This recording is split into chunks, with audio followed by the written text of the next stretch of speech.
Learners ପଏଣ୍ଟକୁ ଆପଣମାନଙ୍କୁ ସ୍ୱାଗତ। ଆଶା କରୁଛି ଆଗାମୀ ପରୀକ୍ଷାମାନଙ୍କ ନିମନ୍ତେ ଆପଣଙ୍କର ପ୍ରସ୍ତୁତି ବହୁତ ଭଲ ଭାବରେ ଚାଲିଥିବ। ଆଜିର ଭିଡିଓ ଆପଣମାନଙ୍କର ପ୍ରସ୍ତୁତି ନିମନ୍ତେ ଅତ୍ୟନ୍ତ ସହାୟକ ହେବ।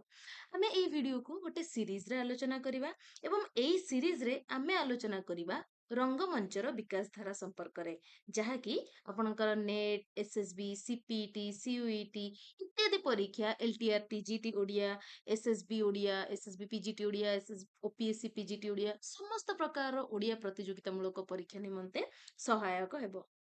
ଏଇ ସିରିଜ ଆମେ ତିନିଟି ଭାଗରେ ଆଲୋଚନା କରିବା। ଆଉ ଆଜି ହଉଛି ୟାର ପ୍ରଥମ ଭାଗ, ଯୋଉଥିରେ କି ଆମେ ପ୍ରାଚୀନ ରଙ୍ଗମଞ୍ଚର ଭେଦ ଆଉ ବୈଶିଷ୍ଟ୍ୟ ସହିତ ଆମେ ଦେଖିବା ପାଶ୍ଚାତ୍ୟ ରଙ୍ଗମଞ୍ଚ ସମ୍ପର୍କରେ, ଏବଂ ତା ସହିତ ଆମେ ଆହୁରି ଦେଖିବା ଆଧୁନିକ ଭାରତୀୟ ରଙ୍ଗମଞ୍ଚର ବିକାଶ ଧାରା ସମ୍ପର୍କରେ। ଆଉ ଏଇ ଭିଡିଓରେ ଆମେ ପୃଷ୍ଠଭୂମି ଅବଗତି ପରେ ପରବର୍ତ୍ତୀ ଦୁଇ ଭାଗରେ ଆମେ ଆଲୋଚନା କରିବା ଓଡ଼ିଆ ରଙ୍ଗମଞ୍ଚର ବିକାଶ ଧାରା ସମ୍ପର୍କରେ। ତେଣୁ ଆଲୋଚନାଟି ଶେଷ ପର୍ଯ୍ୟନ୍ତ ନିଶ୍ଚୟ ଦେଖନ୍ତୁ ଏବଂ କମେଣ୍ଟ ବକ୍ସରେ ନିଜର ମତାମତ ଜଣାନ୍ତୁ ଭିଡିଓଟି ସମ୍ପର୍କରେ, ତଥା ଅନ୍ୟ କୌଣସି କୋଉ ବିଷୟ ସମ୍ପର୍କରେ ଆପଣମାନେ ଭିଡିଓ ଚାହୁଁଛନ୍ତି ତାହା ମଧ୍ୟ କମେଣ୍ଟ ବକ୍ସରେ ମତେ ନିଶ୍ଚୟ ଜଣାଇବେ।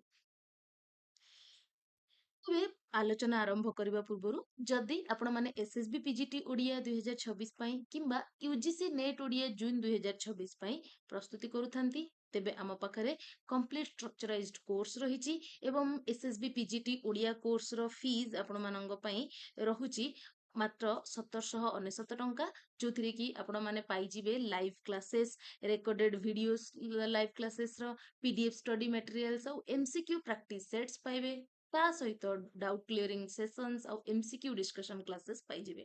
ଏବଂ ଯଦି ଆପଣମାନେ ଏଇ ଭିତରୁ କିଛି ସ୍ପେସିଫିକ୍ ଚାହୁଁଥାନ୍ତି, ଯେମିତିକି ଲାଇଭ୍ କ୍ଲାସ୍ ହେଲା, ରେକର୍ଡେଡ ଭିଡିଓସ୍ ହେଲା, ପିଡିଏଫ୍ ଷ୍ଟଡି ମେଟେରିଆଲ୍ସ ହେଲା, ତା ପାଇଁ ମଧ୍ୟ ଆମ ପାଖରେ ବେସିକ୍ ପ୍ୟାକେଜ୍ ଆଭେଲେବଲ୍ ରହିଛି। ଦିଆଯାଇଥିବା ଯୋଗାଯୋଗ ନମ୍ବର ମାଧ୍ୟମରେ ଆମ ସହିତ କଣ୍ଟାକ୍ଟ କରିପାରିବେ। ସେମିତି ୟୁଜିସି ନେଟ୍ ଓଡ଼ିଆର କୋର୍ସରେ ମଧ୍ୟ ଆପଣମାନେ କମ୍ପ୍ଲିଟ୍ କୋର୍ସ ପାଇବେ 3599ରେ, ଯୋଉଥିରେ କି ଆପଣମାନଙ୍କୁ ମିଳିଯିବ ଆପଣଙ୍କ ପାଇଁ ଆଲୋଚନାର ଆଲୋଚନା, ଯୋଉଥିରେ କି ଲାଇଭ୍ କ୍ଲାସ୍ ପାଇବେ କମ୍ପ୍ଲିଟ୍ କୋର୍ସର, ତା ସହିତ ରେକର୍ଡିଂସ୍ ପାଇଯିବେ ଲାଇଭ୍ କ୍ଲାसेସ୍ ପାଇଁ, ସବଜେକ୍ଟିଭ ମ୍ୟାଟେରିଆଲ ପାଇବେ ୟୁନିଟ୍ ୱାଇଜ୍ ଏବଂ ୟୁନିଟ୍ ୱାଇଜ୍ ପ୍ରାକ୍ଟିସ୍ ସେଟ୍ସ ମଧ୍ୟ ପାଇଯିବେ। ତା ସହିତ ମଝିରେ ଆପଣଙ୍କର ଲାଇଭ୍ ସେସନ୍ ସହିତ କୁଇଜ୍ ସେସନ୍ସ ଇତ୍ୟାଦି କରାଯାଉଛି। ଯଦି ଆପଣମାନେ ନେବା ପାଇଁ ଚାହୁଁଥାନ୍ତି ତାହେଲେ ନିଶ୍ଚୟ ଆମ ସହିତ ଯୋଗାଯୋଗ କରନ୍ତୁ। ଏବେ ଆମେ ଆମର ଆଲୋଚନା ଆରମ୍ଭ କରିବା। ପ୍ରଥମତଃ ଆମେ ଆଲୋଚନା କରିବା ପିଲାମାନେ ପ୍ରାଚୀନ ରଙ୍ଗମଞ୍ଚ ସମ୍ପର୍କରେ। ପ୍ରାଚୀନ ରଙ୍ଗମଞ୍ଚରେ ଯଦି ଆମେ ଦେଖିବା, ଏହାର ଭେଦ, ଏହାର ବିଭିନ୍ନ ବୈଶିଷ୍ଟ୍ୟ ଆମକୁ ଦେଖିବା ପାଇଁ ମିଳିଥାଏ। ଆମେ ଜାଣନ୍ତି ଯେ ମଞ୍ଚ ଅଭିନୟର ଏକ ସ୍ଥାନ ଏବଂ ବହୁ ପ୍ରାଚୀନ ସମୟରୁ ୟାର ପ୍ରୟୋଗ ମଧ୍ୟ ଆମକୁ ଦେଖିବା ପାଇଁ ମିଳୁଛି। ସାଧାରଣତଃ ଏହାର ଆମକୁ ଦୁଇଟି ରୂପ ଦେଖିବାକୁ ମିଳୁଥିଲା। ଗୋଟେ ରୂପ ଥିଲା ସ୍ଥାୟୀ ଏବଂ ଅନ୍ୟଟି ଅସ୍ଥାୟୀ ରୂପ ଆମକୁ ଦେଖିବାକୁ ମିଳୁଥିଲା। ଏଭଳି ସ୍ଥାୟୀ ଏବଂ ଅସ୍ଥାୟୀ ଭେଦରେ ପ୍ରାଚୀନ କାଳରେ ଦୁଇ ପ୍ରକାର ରଙ୍ଗମଞ୍ଚ ବିଷୟରେ ଆମେ ଦେଖିବାକୁ ପାଇଥିଲେ। ଶାସକ, ଧନୀ ବ୍ୟକ୍ତିମାନେ ନିଜ ଘର ମାନଙ୍କରେ ବିଭିନ୍ନ ସ୍ଥାୟୀ ରଙ୍ଗମଞ୍ଚ ମାନ ନିର୍ମାଣ କରୁଥିଲେ। ତା ଛଡା ସାମୟିକ ଆବଶ୍ୟକତା ଅନୁଯାୟୀ ବହୁତ ପ୍ରକାରରେ ଅସ୍ଥାୟୀ ରଙ୍ଗମଞ୍ଚ, ମୁକ୍ତ ମଞ୍ଚ ମଧ୍ୟ, ଯେମିତିକି ମୁକ୍ତାକାଶ ମଞ୍ଚ ବୋଲି ମଧ୍ୟ ଆମେ ତାକୁ କୁହନ୍ତି, ସେଗୁଡାକ ମଧ୍ୟ ପ୍ରସ୍ତୁତ କରାଯାଉଥିଲା। ଭାରତରେ ଆମେ ଯଦି ଦେଖିବା ପିଲେ, ଆକୃତି ଦୃଷ୍ଟିରୁ ଆମକୁ ତିନି ପ୍ରକାରର ରଙ୍ଗମଞ୍ଚ ଦେଖିବାକୁ ମିଳୁଥିଲା। ଆଉ ଇଏ ପ୍ରଥମ ଥିଲା କଣ ପିଲେ, ନା ବର୍ଗାକାର ରଙ୍ଗମଞ୍ଚ। ଏବଂ ଏଇ ଯୋଉ ବର୍ଗାକାର ରଙ୍ଗମଞ୍ଚ ରହିଥିଲା, ଇଏ 108 ହାତ ବିଶିଷ୍ଟ ଆମକୁ ଦେଖିବାକୁ ମିଳୁଥିଲା। ଇଏ 64 ହାତ ଲମ୍ବା ଆଉ ବର୍ଗାକାର, ତା ସହିତ ତ୍ରିଭୁଜାକାର ଦେଖିବାକୁ ମିଳୁଥିଲା, ଯୋଉଟା କି ପ୍ରତ୍ୟେକ ବାହୁର ଲମ୍ବ ଆମକୁ 32 ହାତ ହିସାବରେ ଦେଖିବାକୁ ମିଳୁଥିଲା। ତା ସହିତ ସେ ବେଳକୁ ଖ ଶ୍ରେଣୀୟ ଯୋଉ ରଙ୍ଗମଞ୍ଚ ମଧ୍ୟ ରହିଛି, ଅର୍ଥାତ୍ ଯୋଉ 64 ହାତ ବିଶିଷ୍ଟ ଯୋଉ ବର୍ଗାକାର ରଙ୍ଗମଞ୍ଚ, ତାହାର ଆଦର ବହୁତ ପ୍ରକାରରେ ଦେଖିବାକୁ ମିଳୁଥିଲା ବୋଲି ଆମେ କହିପାରିବା। ଯୋଉଠି ଅଭିନୟ ହଉଥିଲା ସେଇ ସ୍ଥଳକୁ ପିଲେ ରଙ୍ଗଭୂମି ନାମରେ ନାମିତ କରାଯାଉଥିଲା। ଏବଂ ଏଇ ଯୋଉ ରଙ୍ଗଭୂମି ଆମେ ଦେଖୁଥିଲେ, ୟାରି ପଛରେ ତିରସ୍କରଣୀ, ଯୋଉଟା କି ପର୍ଦ୍ଦା ବୋଲି ବି ଆମେ ଜାଣନ୍ତି, ତାହା ରହୁଥିଲା।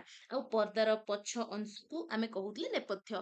ଇଭେନ ତମମାନେ ବହୁତ ସମୟରେ ଶୁଣିଥିବ ଆଲୋଚନା ବା ବିଭିନ୍ନ ନାଟକ ଆଲୋଚନା ସମ୍ପର୍କରେ, ନେପଥ୍ୟରୁ ଅର୍ଥାତ୍ ପର୍ଦ୍ଦା ପଛରେ ରହି କିଛି ପ୍ରକାରର ଯେତେବେଳେ ସ୍କ୍ରିପ୍ଟ ଡେଲିଭରି କରାଯାଉଥିଲା, ଡାଇଲଗ ଡେଲିଭରି କରାଯାଉଥିଲା, ତା କଥା କୁହାଯାଉଛି ଏଠି। ତ ଏଇ ଯୋଉ ନେପଥ୍ୟ ସହିତ ଆଉ କଣ ଆମେ ଦେଖନ୍ତି, ଏଇ ନେପଥ୍ୟ ଯୋଉଟା କି ଆମେ ଜାଣୁଥିଲେ, ଯୋଉଠି କି ଅଭିନେତା ମାନେ ବେଶଭୂଷା ଇତ୍ୟାଦି କରୁଥିଲେ, ଯୋଉଟା କି ରଙ୍ଗଭୂମିଠୁ ସାମାନ୍ୟ ଉଚ୍ଚ ହବାର ସମ୍ଭାବନା ସଂସ୍କୃତ ନାଟକରେ ଦେଖିବାକୁ ମିଳୁଥିଲା। ସେଇଥିପାଇଁ ହିଁ ସଂସ୍କୃତ ନାଟକ ମାନଙ୍କରେ ରଙ୍ଗବତାର ଶବ୍ଦର ପ୍ରୟୋଗ ମିଳିଥାଏ। ଅର୍ଥାତ୍ ସେଇ ରଙ୍ଗଭୂମିରୁ ତଳକୁ ଓହ୍ଲେଇକି ଯୋଉ ଆମର ଅଭିନୟ ସ୍ଥଳୀକୁ ମାନେ ଆମର ଯୋଉ ରହୁଥିଲା ନେପଥ୍ୟ ସେଠୁ ଅବତରଣ କରିକି ରଙ୍ଗଭୂମିକୁ ଆସିବା। ଏଇ ଅର୍ଥରେ ଆମର ରଙ୍ଗବତାର ଇତ୍ୟାଦି ଶବ୍ଦ ବ୍ୟବହାର ହେଉଥିଲା ପିଲେ। ତାପରେ ଏବେ ଯଦି ଆମେ ଦେଖିବା ତାହେଲେ ଏଇ ଯୋଉ ଆଧୁନିକ ରଙ୍ଗମଞ୍ଚ ସମ୍ପର୍କରେ ଆଲୋଚନା କଲା ବେଳକୁ ଆମେ ଜାଣନ୍ତି ଯେ ଆଧୁନିକ ରଙ୍ଗମଞ୍ଚ ବହୁତ ଆମର ପାଶ୍ଚାତ୍ୟ ରଙ୍ଗମଞ୍ଚ ପ୍ରଭାବରେ ଆରମ୍ଭ ହୋଇଥିଲା ପିଲେ। ତେବେ ପ୍ରଥମେ ଆମେ ଏଇ ପାଶ୍ଚାତ୍ୟ ରଙ୍ଗମଞ୍ଚ ମାନଙ୍କ ସମ୍ପର୍କରେ ଅଳ୍ପ କିଛି ଆଲୋଚନା କରିନବା। ତେବେ ଯଦି ପାଶ୍ଚାତ୍ୟ ପ୍ରାଚୀନ ମାନେ ପୁରୁଣା ସମୟର ପାଶ୍ଚାତ୍ୟ କିଛି ନାଟ୍ୟକାର ମାନଙ୍କର ନାମ ଆପଣ ମାନେ ଜାଣିଥାନ୍ତି, ନିଶ୍ଚୟ ମତେ କମେଣ୍ଟ ବକ୍ସ ରେ ଜଣେଇବେ। ତେବେ ଏଇ ଯୋଉ ପାଶ୍ଚାତ୍ୟ ରଙ୍ଗମଞ୍ଚ ମାନଙ୍କ ବିଷୟରେ କହିଲା ବେଳକୁ ଆମେ ପ୍ରଥମେ ଦେଖନ୍ତି ପିଲେ ଗ୍ରୀକ ରଙ୍ଗମଞ୍ଚ ବିଷୟରେ। ତ ଏଇ ଯୋଉ ଗ୍ରୀକ ରଙ୍ଗମଞ୍ଚ ରହିଥିଲା ଇଏ ଆମକୁ ପ୍ରାୟତଃ ମୁକ୍ତାକାଶୀ ଯୋଉଟା କି ଓପନ ଏୟାର ବୋଲି ଆମେ କୁହନ୍ତି ସେଇ ଧରଣର ଦେଖିବାକୁ ମିଳୁଥିଲା। ମଝିରେ ଆମକୁ ଟିକେ ଗୋଲାକାରର ସ୍ଥାନ ଦେଖିବାକୁ ମିଳୁଥିଲା ଯୋଉଟା କି ଅଭିନୟ ପାଇଁ ଛାଡି ଦିଆଯାଉଥିଲା। ତାର ଚାରିପଟରେ କାଠରେ ତିଆରି ବିଭିନ୍ନ ପ୍ରକାର ଆସନ ମାନ ରଖାଯାଉଥିଲା। ତା ସହିତ ଗ୍ରୀକ ନାଟ୍ୟଶାଳା ମାନଙ୍କ କଥା ଯଦି ଆମେ କହିବା ପିଲେ ବହୁତ ବଡ ଆକାରର ଥିଲା। କାରଣ ଥିଲା ଯେ ବିଭିନ୍ନ ରାଷ୍ଟ୍ରୀୟ ଉତ୍ସବ ଯେତେବେଳେ ପାଳନ କରାଯାଉଥିଲା ସେତେବେଳେ ଯୋଗ ଦେବା ପାଇଁ ସମବେତ ହଉଥିବା ବିରାଟ ଜନତା ଏଇ ଯୋଉ ନୃତ୍ୟ ଗୀତ ସମାରୋହର ଅଂଶଗ୍ରହଣ କରିପାରିବେ। ପରେ ଆମେ ଯଦି ଦେଖିବା ରୋମାନ ନାଟ୍ୟଶାଳା ପିଲେ, ଏଇ ରୋମାନ ନାଟ୍ୟଶାଳା ମାନଙ୍କର ରୂପଟା ମଧ୍ୟପାତ୍ର ଆକାରର ରହୁଥିଲା। ଇଏ ଅର୍ଦ୍ଧବୃତ୍ତାକାର ଅଂଶରେ ଦର୍ଶକ ମାନଙ୍କ ପାଇଁ ଆସନର ବ୍ୟବସ୍ଥା କରୁଥିଲା। ତାପରେ ୟାର ବିଶାଳ ଏଇ ଯୋଉ ଆକାର ଭିତରେ ଯୁଦ୍ଧ ପାଇଁ ବୋଲି ସ୍ୱତନ୍ତ୍ର ପ୍ରକାର ସ୍ଥାନ, ନୌକା ଇତ୍ୟାଦି ଯୁଦ୍ଧ ପ୍ରଦର୍ଶନ ପାଇଁ ଛୋଟ ଛୋଟ ଜଳାଶୟ ଇତ୍ୟାଦିର ବ୍ୟବସ୍ଥା ମଧ୍ୟ କରାଯାଉଥିଲା। ଯାହା ଦ୍ୱାରା କି ବିଭିନ୍ନ ପ୍ରକାର ଦୃଶ୍ୟକୁ ସୁଚାରୁ ରୂପରେ ସେଠି ପରିବେଷଣ କରାଯାଇ ପାରିବ। ତାପରେ ପୁଣି ୟୁରୋପ କଥା ଯଦି ଆମେ ଦେଖିବା ପିଲେ, ୟୁରୋପରେ ବି ମଧ୍ୟଯୁଗରେ ଚର୍ଚ୍ଚର ସାହାଯ୍ୟ ନେଇ ନାଟ୍ୟ କଳାର ବିକାଶ ହବା ଦେଖିବାକୁ ମିଳିଥିଲା। ଆଉ ଏଇ ଯୋଉ ୟୁରୋପୀୟ ନବଯୁଗ ଆମେ ଜାଣନ୍ତି ଯୋଉ ନୂତନ ସମୟର ଆନୟନ ରେନେନ୍ସା କଥା ଆମେ କୁହନ୍ତି ସେଇ ସମୟ ବେଳକୁ ନାଟ୍ୟଶାଳା ରୂପରେ ରାଜକୀୟ ପ୍ରେକ୍ଷାଳୟ, ନୃତ୍ୟ କିମ୍ବା ସଙ୍ଗୀତ ଶାଳାର ବ୍ୟବହାର ଇତ୍ୟାଦି ଦେଖିବାକୁ ମିଳିଥିଲା। ଆଉ ଯଦି ଆମେ ଦେଖିବା ସପ୍ତଦଶ ଶତାବ୍ଦୀ ଠାରୁ ଊନବିଂଶ ଶତକ ଭିତରେ ଆମେ ନାଟ୍ୟଶାଳାର ଏଇ ପ୍ରାଚୀନ ପ୍ରେକ୍ଷାଳୟ ଆଧାର ଉପରେ ନିର୍ମିତ ହଉଥିବା ଦେଖିବାକୁ ପାଇଥିଲେ। କିନ୍ତୁ ପରେ ପରେ ବା ଏଇ ଊନବିଂଶ ଶତାବ୍ଦୀ ପରେ ଏଇ ସବୁ ଯୋଉ ନାଟ୍ୟଶାଳା ଗୋଟେ ଘୋଡା ନାଲ ଆକାରର ଆମକୁ ଦେଖିବାକୁ ମିଳିଥିଲା। ଆଉ ଏଇ ଘୋଡା ନାଲ ଆକାରର ଏଇ ଯୋଉ ଧାରଣ ପରେ ପରେ ସେକ୍ସପିୟରଙ୍କ ସମୟରେ ପିଲେ ନାଟ୍ୟଶାଳା ପ୍ରାୟତଃ ଆମେ ଦେଖିବାକୁ ପାଉଥିଲେ କୋଉ ଧରଣର ନା ଉନ୍ମୁକ୍ତ। ଆଉ ପରେ ପରେ ଏଇ ଯୋଉ ମାନେ ନାଟ୍ୟଶାଳା ଗୁଡାକୁ ଛାତଯୁକ୍ତ କରୁଥିବା ଆମେ ଦେଖିବାକୁ ପାଇଲେ। ଏତିକି ବେଳକୁ ହିଁ ନାଟ୍ୟଶାଳାର ଆକାର ଧୀରେ ଧୀରେ ବର୍ତ୍ତୁଳ ହବା ଆରମ୍ଭ ହୋଇଥିଲା। ଖାସ କରିକି ରୋମାଣ୍ଟିକ ଯୁଗ ବେଳକୁ ଆମେ ଦେଖିଲେ ଜର୍ମାନୀ ନାଟ୍ୟଶାଳା ସମ୍ପର୍କରେ ଯୋଉଥିରେ କି ଉଚ୍ଚ ଭୂମିରେ ଆସନର ବ୍ୟବସ୍ଥା କରାଯାଇଥିବା ଦେଖିବାକୁ ପାଇଥିଲେ ଆମେ। ତେବେ ଆମେ ଏଇଭଳି ଭିନ୍ନ ଭିନ୍ନ ଦେଶରେ ଭିନ୍ନ ଭିନ୍ନ ରଙ୍ଗମଞ୍ଚ ସମ୍ପର୍କରେ ଦେଖିଲେ ମଧ୍ୟ ଏଇ ଅନେକ ବିଭିନ୍ନତା ଥିଲେ ବି ଅନେକ ପ୍ରକାର ସାମ୍ୟ ବି ଆମକୁ ଦେଖିବାକୁ ମିଳୁଥିଲା ପିଲେ।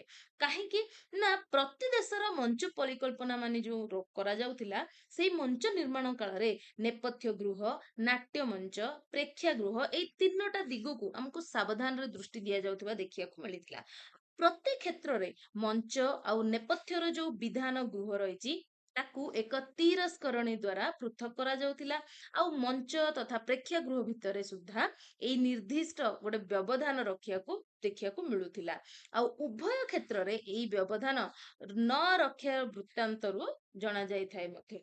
ଅଭିନୟ ଆଉ ବାସ୍ତବ ଜଗତ କଥା ଯଦି ଆମେ ଦେଖିବା ତଥା ଅଭିନେତା ଆଉ ଦର୍ଶକ ମାନଙ୍କର କ୍ଷେତ୍ର ସ୍ୱତନ୍ତ୍ର ଏ ବିଷୟ ମଧ୍ୟ ପ୍ରତ୍ୟେକ ଜାଣିଥିବା ଆମେ ସେଇ ନାଟ୍ୟଶାଳାର ଗଠନ ଦୃଷ୍ଟିରୁ ଜାଣିବାକୁ ପାଆନ୍ତି ବା ଗଠନକୁ ଧ୍ୟାନ ଦେଲେ ଜାଣିବାକୁ ପାଆନ୍ତି। ତେବେ ଏଇ ହଉଛି ପିଲେ ଆମର ପ୍ରାଚ୍ୟ ପାଶ୍ଚାତ୍ୟ ରଙ୍ଗଭୂମି ମାନଙ୍କର ବିକାଶ ସମ୍ପର୍କରେ। ପରବର୍ତ୍ତୀ ଆମେ ଯଦି ଦେଖିବା ତାହେଲେ ଆମେ ଦେଖିବାକୁ ପାଇବା ପିଲେ ଭାରତରେ ଆଧୁନିକ ରଙ୍ଗମଞ୍ଚ ମାନଙ୍କର ଆରମ୍ଭ।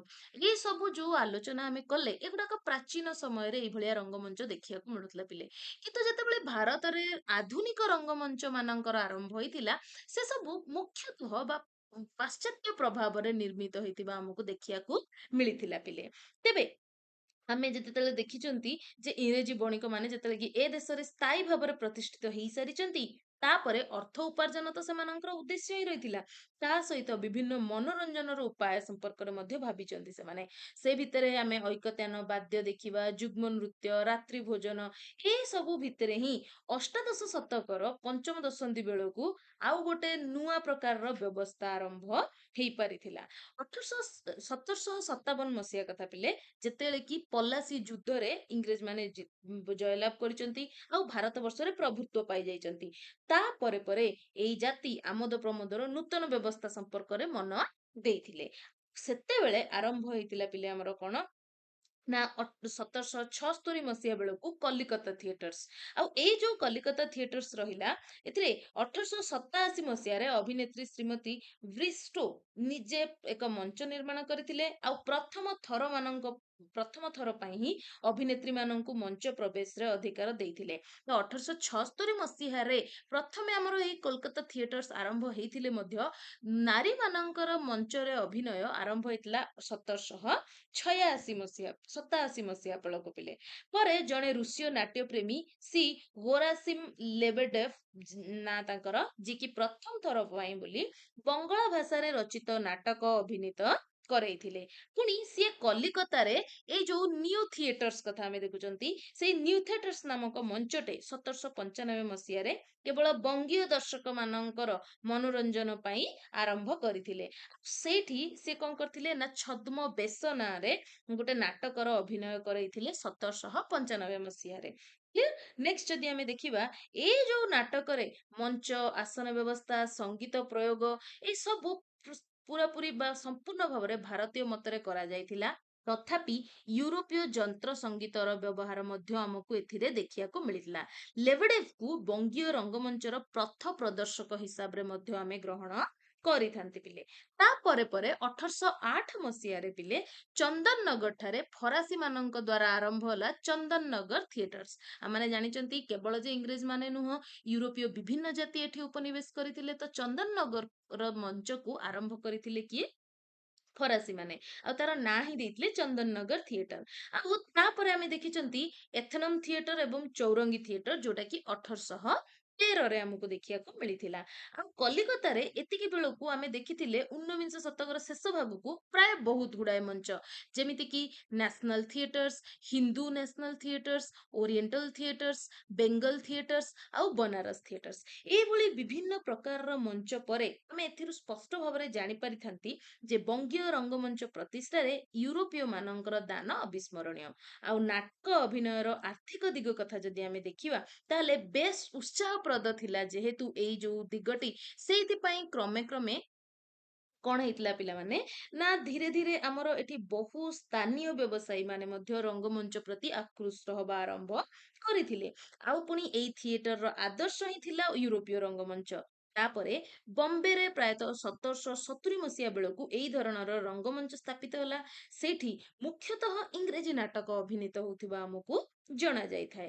ପାର୍ସି କମ୍ପାନୀ ଦ୍ଵାରା ତାପରେ 1866 ବେଳକୁ ବମ୍ବେରେ ଅରିଜିନାଲ ଥିଏଟ୍ରିକାଲ କମ୍ପାନୀ ନାମକ ଗୋଟେ ନାଟକ କମ୍ପାନୀ ଆରମ୍ଭ ହେଲା ପିଲେ। ଆଉ ଏଇଭଳି ଧୀରେ ଧୀରେ ବହୁତ ପାର୍ସି କମ୍ପାନୀ ମୁଣ୍ଡ ଟେକିଲେ। ଆଉ ଖାସ କରିକି ସେକ୍ସପିୟରଙ୍କର ନାଟକ ଗୁଡାକର ଅଭିନୟ ଏଇମାନଙ୍କ ଦ୍ଵାରା ଦେଖା ଯାଉଥିଲା। ପରେ 1861 ବେଳକୁ ପିଲେ ବନାରସରେ ଆମକୁ ବନାରସ ଥିଏଟର ନାଁରେ ଗୋଟେ ମଞ୍ଚ ଦେଖିବାକୁ ମିଳିଥିଲା। ଆଉ ଏଥିରେ ନାଟକ ଅଭିନୟ ଦେଖିବାକୁ ମିଳିଥିଲା। ଏଇଭଳି ଭାବେ ପିଲାମାନେ ଆମର ଭାରତରେ ରଙ୍ଗମଞ୍ଚ ମାନଙ୍କର ଆରମ୍ଭ ହେଇଥିଲା। ଆଉ ଆମେ ଏଇଟା ବି ଜାଣିଛନ୍ତି ଯେ ୟାର ପରବର୍ତ୍ତୀ ସମୟରେ ଓଡିଶାରେ ମଧ୍ୟ ରଙ୍ଗମଞ୍ଚ ମାନଙ୍କର କ୍ରମ ବିକାଶ ଦେଖିବାକୁ ମିଳିଛି। ଆଉ ପ୍ରଥମ ରଙ୍ଗମଞ୍ଚର ପ୍ରତିଷ୍ଠାକାର ଭାବରେ ଆମେ ଜଗନମୋହନ ଲାଲାଙ୍କୁ ଦେଖିବାକୁ ପାଇଛନ୍ତି।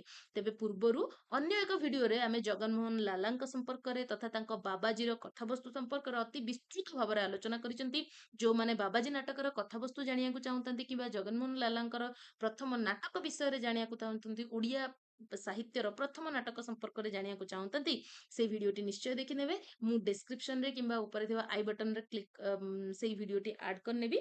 ଭିଡିଓଟି ନିଶ୍ଚୟ ଦେଖିବେ।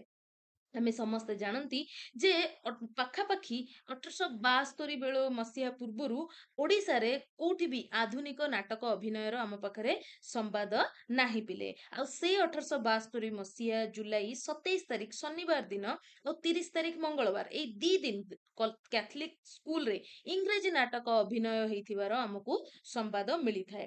ଆଉ ଏଇ ସମ୍ବାଦରୁ ଆମେ ଜାଣିପାରନ୍ତି ଯେ ଏଇ ମସିହାରୁ ହିଁ ଓଡ଼ିଶାରେ ନାଟକ ଅଭିନୟର ଆରମ୍ଭ ହେଇଥିଲା।